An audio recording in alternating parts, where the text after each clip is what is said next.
Entonces, no tiene sustento lo que está haciendo la Corte. Ocho ministros de la Corte. Entonces, ellos saben, porque ellos son abogados, ellos han formalmente leído la Constitución y aplicado la Constitución. Algunas veces no, ¿verdad? Porque defienden privilegios.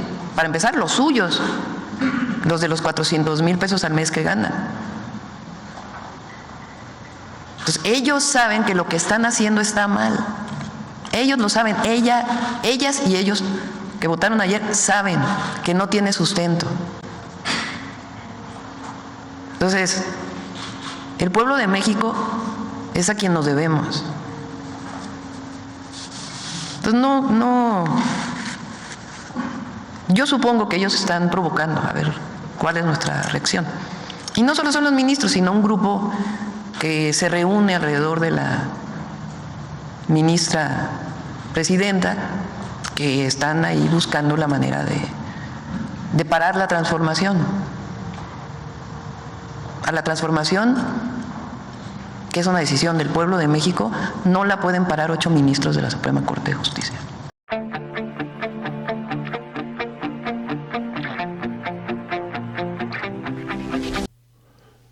Vamos a ir a la conferencia hoy, 4 de octubre del 2024. Hoy la presidenta de México, Claudia Sheinbaum, fue muy dura la respuesta que le dio a los 8 ministros de la Suprema Corte de Justicia. Dijo claramente que 8 personas no pueden estar por encima de 36 millones de gentes que votaron para que se reforme el Poder Judicial. No pueden estar por encima de la Cámara de Senadores. No pueden estar por encima de la Cámara de Diputados. No pueden estar por encima del Poder Ejecutivo. Pero los abogados de la derecha salen con la tontería que la Suprema Corte de Justicia es la máxima instancia de las controversias y que nos guste o no nos guste, tenemos que acatarla. Así de cínicos son. Los abogados constitucionalistas, los serios, dicen que es improcedente, que la Suprema Corte no tiene facultades para echar abajo una ley constitucional que fue avalada por 36 millones de votos, que fue avalada por el Congreso de la Cámara de Diputados, por el Senado de México y que fue avalada por la Presidencia de México. 8 personas no pueden estar encima de todos estos poderes y toda esta gente. Amigos y amigas, vamos a ir a la conferencia porque se puso muy interesante. Vamos a ir a la respuesta dura que dio Claudia Sheinbaum a estos 8 ministros que vemos en la pantalla. Algunos constitucionalistas han dicho que lo único que pueden hacer es echar abajo el procedimiento. Que salgan con que no estuvo bien el procedimiento. ¿Y qué es lo que pasaría? Simplemente se repone el procedimiento, se lleva a la Cámara de Diputados, se vuelve a votar, ahora sin ningún problema, porque hoy el Senado de México ya tiene la mayoría calificada. Hay que recordar que con el senador Yunes se completó la mayoría calificada. En la Cámara de Diputados no hay ningún problema porque hay de sobra. Amigos, vamos a ir a la conferencia. Primero hay esta idea de hace tiempo, desde la campaña, que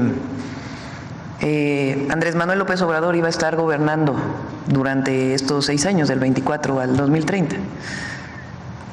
Pues él se fue a Palenque y ahí está desempeñando su nuevo periodo de reflexión y escritura.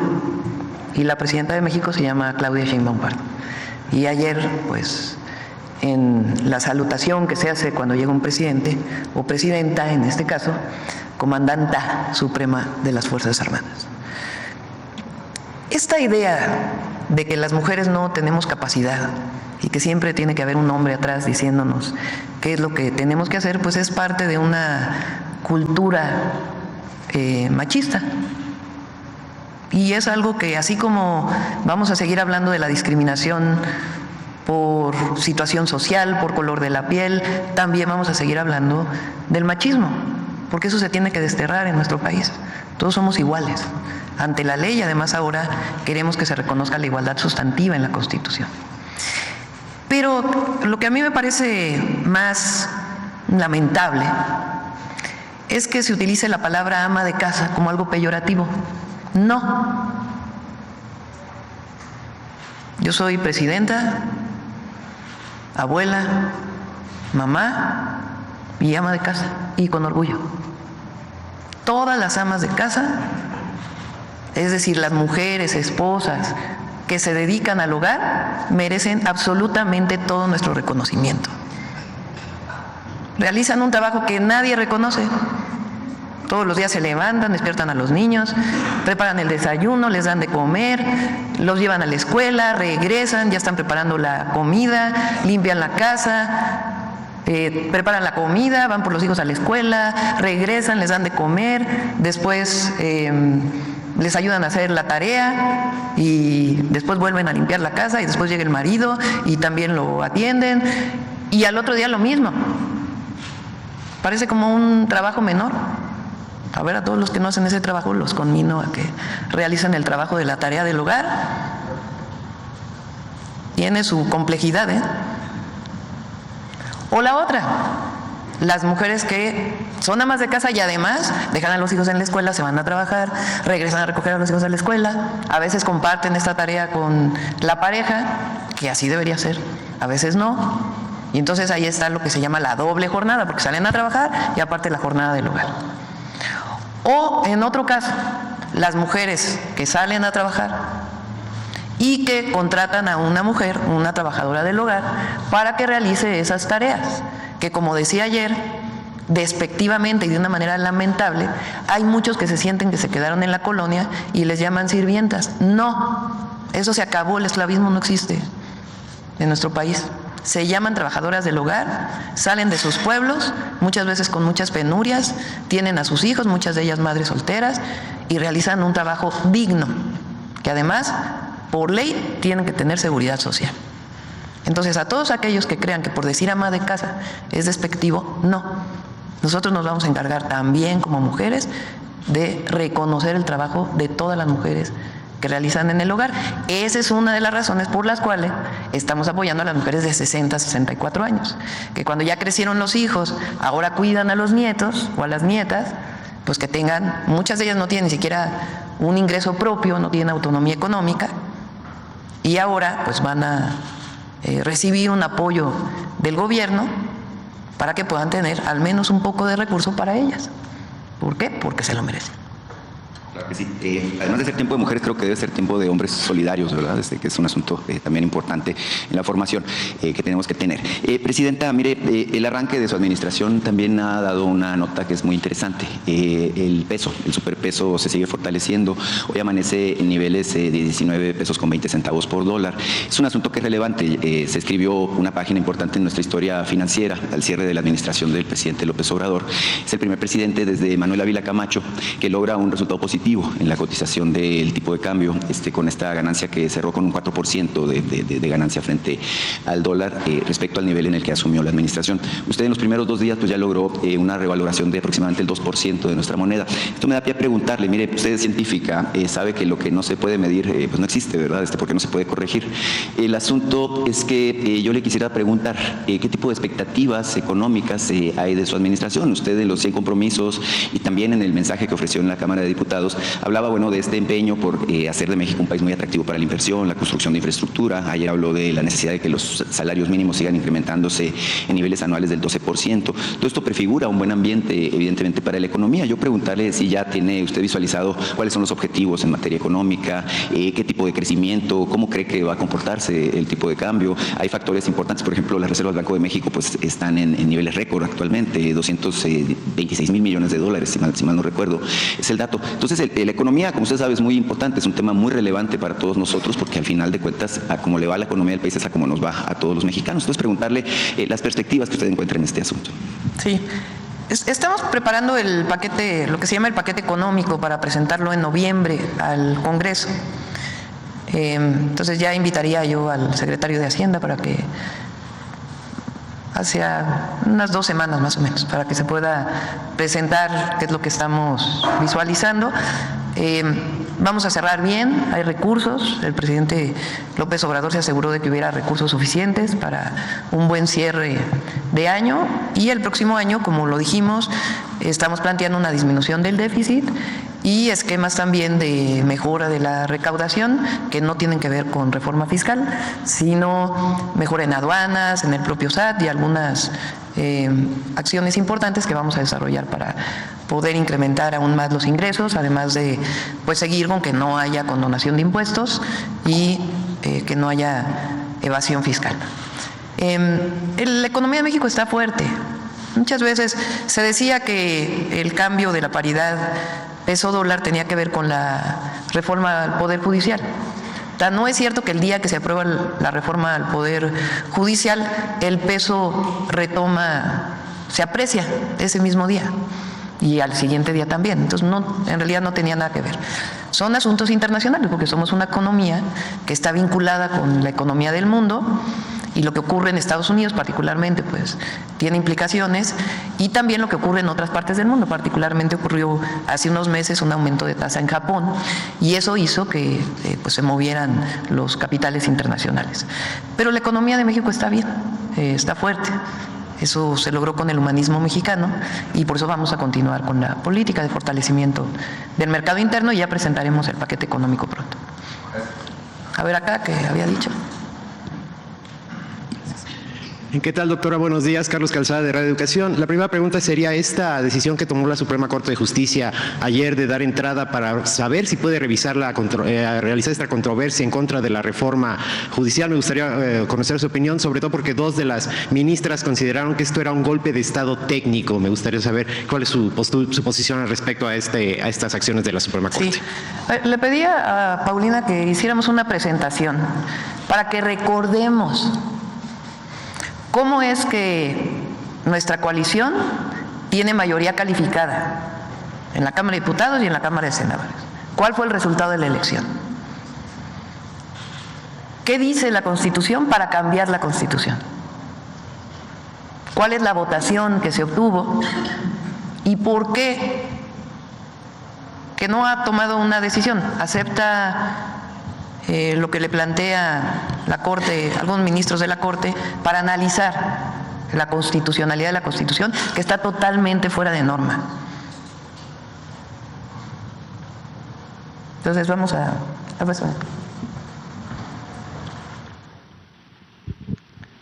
ver, primero para todos los adversarios, los que no están de acuerdo con lo que se está aprobando, es una decisión del pueblo de México.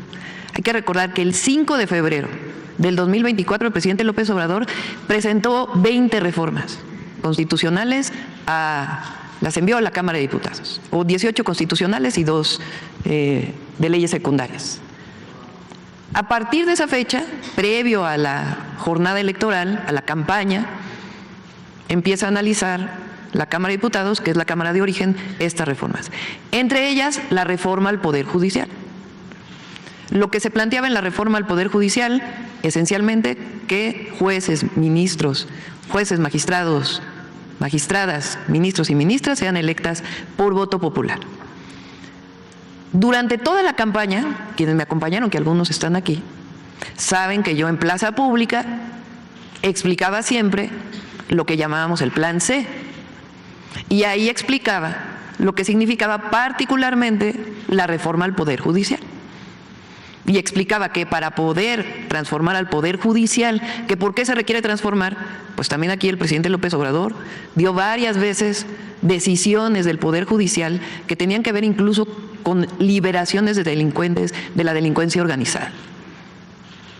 No solamente asuntos mercantiles, sino también liberación de delincuentes, sabadazos, etcétera, etcétera, etcétera. Entonces, en campaña ponía yo a votación en la plaza pública: ¿quién cree que deba seguirse eligiendo a ministros de la Suprema Corte? ¿Por los senadores? ¿O quién cree que debe elegirse por el pueblo de México? Es decir, hicimos campaña planteando la reforma al Poder Judicial y las otras reformas. El 2 de junio ganamos con esta diferencia de votación. En el caso de la presidencia, obtuve 35.924.519. ¿Cuánto obtuvo la candidata del PRIAN? 16.502.697 y Movimiento Ciudadano 6.2 millones. La votación más alta que se haya tenido en la historia. Ahora, diputados y diputadas. Fíjense nada más, son 300 distritos electorales en el país. La coalición ganó 256 diputados y diputadas. Y en votación directa ganaron solo 42 distritos, el PRIAN. Solo 42 distritos. Esta es la votación directa de mayoría. Y Movimiento Ciudadano solo ganó un distrito. Adelante. Primero, si me ponen la redacción de la ley electoral. La redacción.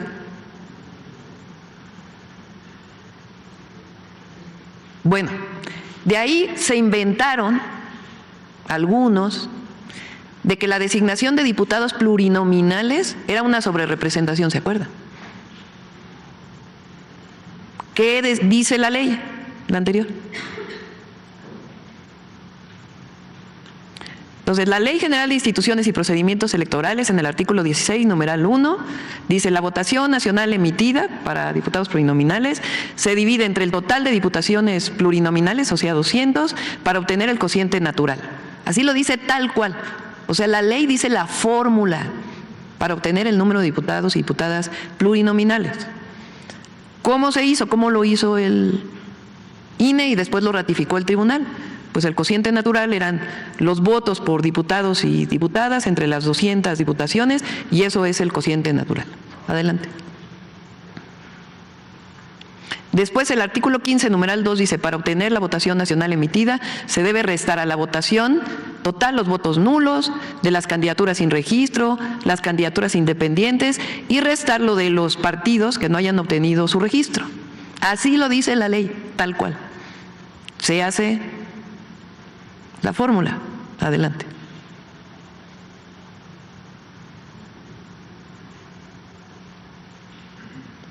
Artículo 17.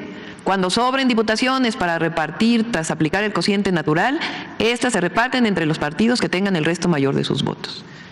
Es decir, se hace el cociente y lo que sobra pues se reparte entre los partidos. Sobraban 3 diputados y se repartieron entre los distintos partidos. Adelante.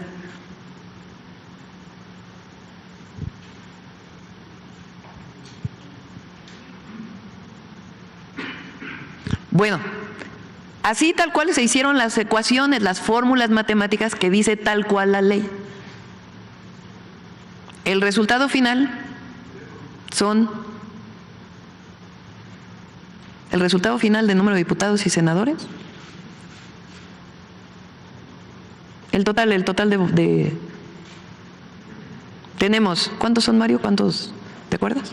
¿Cuántos diputados en total son de la coalición? 373. ¿Cuál es la mayoría calificada? 344. Es decir, aplicando exactamente la fórmula que dice la ley electoral para asignar diputados plurinominales y senadores, se tienen 373 diputados de la coalición. Se tenían 85 senadores y después un senador de el PRIAN se decide votar con la coalición. 86 senadores. ¿Qué dice la Constitución para cambiar la Constitución?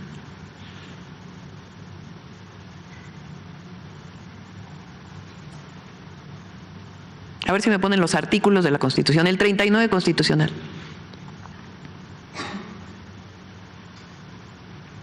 El 39 así, tal cual lo dice. Ahí está. Artículo 39 de la Constitución Política de los Estados Unidos Mexicanos. Hay países que para cambiar la Constitución tienen que nombrar un nuevo constituyente. En el caso de México, el constituyente está establecido por la propia Constitución, en 2 artículos particularmente, el 39 y el 135. El 39 viene desde los sentimientos de la nación de Morelos y dice: la soberanía nacional reside esencial y originariamente en el pueblo. Todo poder público dimana del pueblo y se instituye para beneficio de éste. El pueblo tiene en todo tiempo el inalienable derecho de alterar o modificar la forma de su gobierno. ¿Qué dice el 135?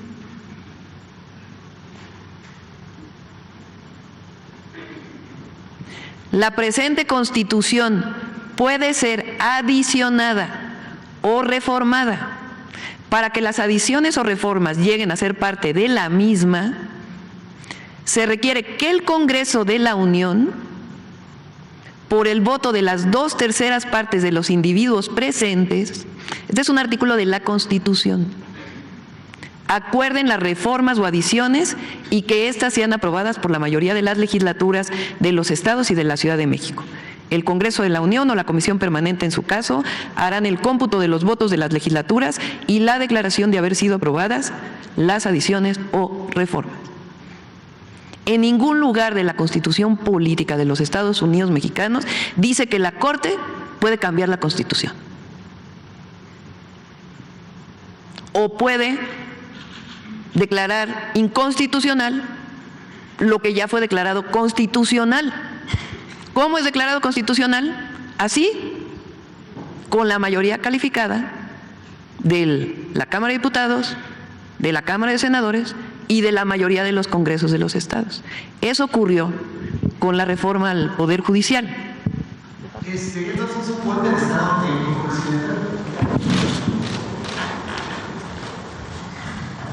¿Qué pienso yo que pretenden con esto? Primero, que nosotros digamos juicio político, traición a la patria. No lo vamos a hacer, es mi opinión. Porque ¿qué quieren? Demostrar que somos un gobierno autoritario. No lo somos. La presidenta fue electa por el pueblo de México. Los diputados, diputadas, senadores, senadoras fueron electas por el pueblo de México. Somos un gobierno democrático y somos demócratas. Tan somos demócratas que hicimos una propuesta que fue avalada por el pueblo de México y ya publicada en el Diario Oficial de la Federación. La democracia en el Poder Judicial también. Entonces, primero, no vamos a caer en ninguna provocación. Segundo, va a haber elección de jueces, de magistrados, magistradas, ministros y ministras de la Suprema Corte, porque eso es lo que dice el 39 constitucional, es la decisión del pueblo de México. Entonces, no tiene sustento lo que está haciendo la Corte, o ocho ministros de la Corte. Entonces, ellos saben, porque ellos son abogados, ellos han formalmente leído la Constitución y aplicado la Constitución, algunas veces no, ¿verdad? Porque defienden privilegios, para empezar los suyos, los de los 400,000 pesos al mes que ganan. Entonces, ellos saben que lo que están haciendo está mal. Ellos lo saben, ellas y ellos que votaron ayer saben que no tiene sustento. Entonces, el pueblo de México es a quien nos debemos. Entonces, yo supongo que ellos están provocando, a ver cuál es nuestra reacción. Y no solo son los ministros, sino un grupo que se reúne alrededor de la ministra presidenta, que están ahí buscando la manera de parar la transformación. A la transformación, que es una decisión del pueblo de México, no la pueden parar 8 ministros de la Suprema Corte de Justicia.